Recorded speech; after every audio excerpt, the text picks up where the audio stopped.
Les startups de la région Occitanie-Pyrénées-Méditerranée étaient 61 à Las Vegas, 61 organisées, fédérées par la région et son agence de développement économique. Donc c'était une démarche volontariste de notre part que de partir avec une délégation de start-up.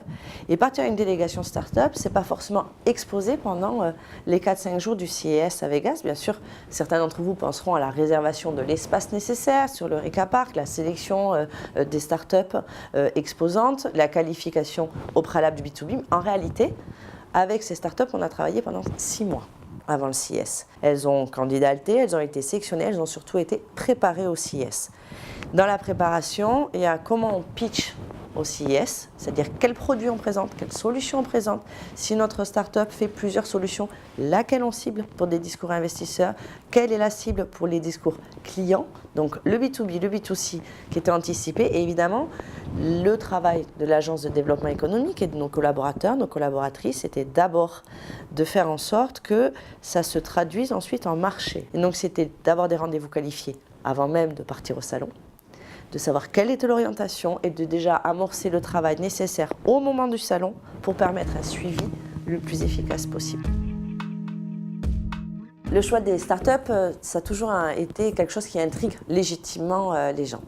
Il y a différentes phases de choix. D'abord, les choix et les critères du CES lui-même. Parce que quand vous êtes exposant sur le Reka Park, qui est le Graal en matière d'innovation du CES, et là on avait plusieurs entreprises exposantes, c'est là qu'on avait le pavillon Occitanie, vous êtes tenu à des critères qui ne sont pas déterminés par nous, mais par Gary Shapiro, le président du CES que j'ai le plaisir de rencontrer, et les critères du CES qui disent la chose suivante. Toutes les startups qui sont exposées dans les Reka Park doivent avoir une solution et un produit commercialisé depuis moins de 9 mois. Et elles ne peuvent pas venir, même si elles ont un nouveau produit, plus de 2 fois d'affilée.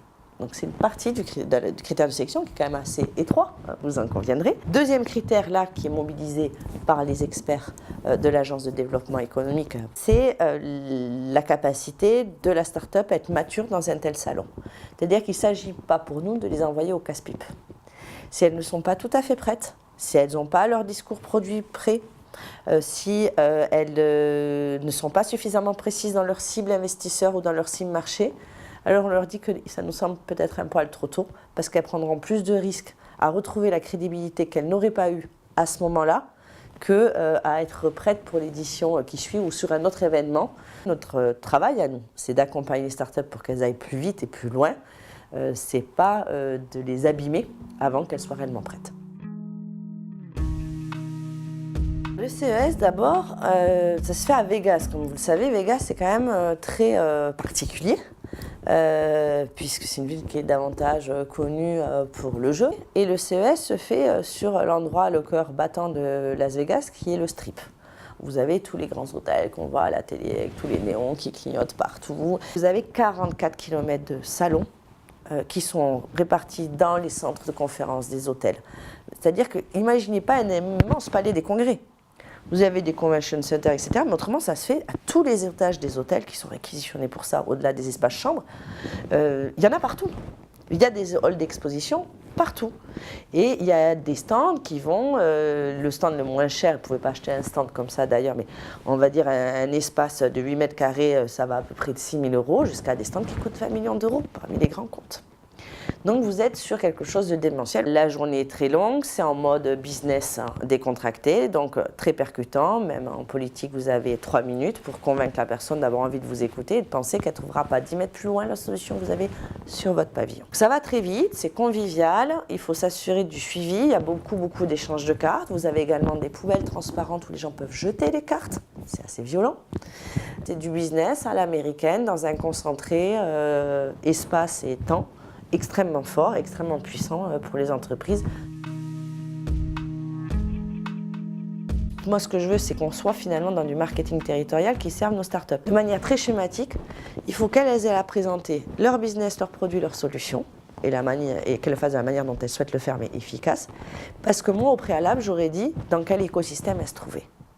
Il faut que l'écosystème paraisse favorisant, stabilisant, sécurisant, rassurant, bref, que ça permette la confiance pour l'interlocuteur qu'elles auront en face, à qui elles n'auront plus qu'à présenter leur solution.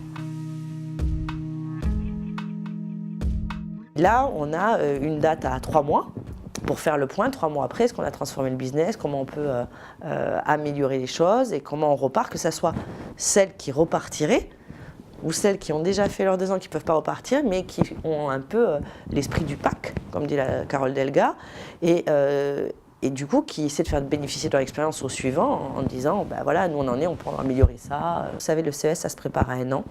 Si je vous dis qu'il y a 6 mois de préparation pour celles qui sont sélectionnées, il y a 9 mois de suivi pour celles qui ont déjà fait le CES.